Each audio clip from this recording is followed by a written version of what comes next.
දෙනිය රාජකීය උද්භිද උද්‍යානය ඉතිහාසයක් තියෙන උද්භිද උද්‍යානයක්.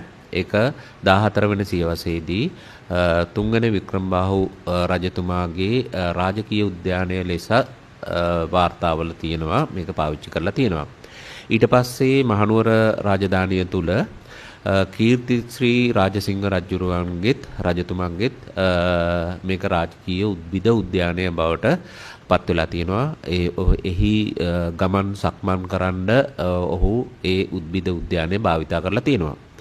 ඊට පස්සේ අපි දන්නවා බ්‍රිතාන්‍යයේ යටත් විජිතයක් බවට පරිවර්තනය වෙනවා අපේ රට 1815.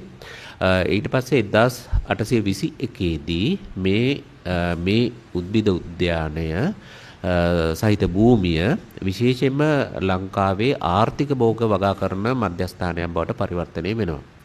එතකොට මේත් එක්කම මේකේ ඒ කියන්නේ බ්‍රිතාන්‍යයේ ආර්ථික වතුවගාව ආශ්‍රිතව භෝග වගා කරන්න පෙළඹෙනවත් එක්කම මේ රටේ තියෙන දේවල් මේ රටේ තියෙන ශාක සම්බන්ධයෙන් අධ්‍යයනයක් කරන්නත් පෙළඹෙනවා. එතකොට මෙන්න මේ උද්භිද උද්‍යානයේ පළවෙනි උද්‍යාන බාරකරු උද්‍යාන කළමනාකරු හැටියට එන්නේ මහරජිනගේ පත්වීමක් ලෙස ඇලෙක්සැන්ඩර් මූන් මහත්තයා.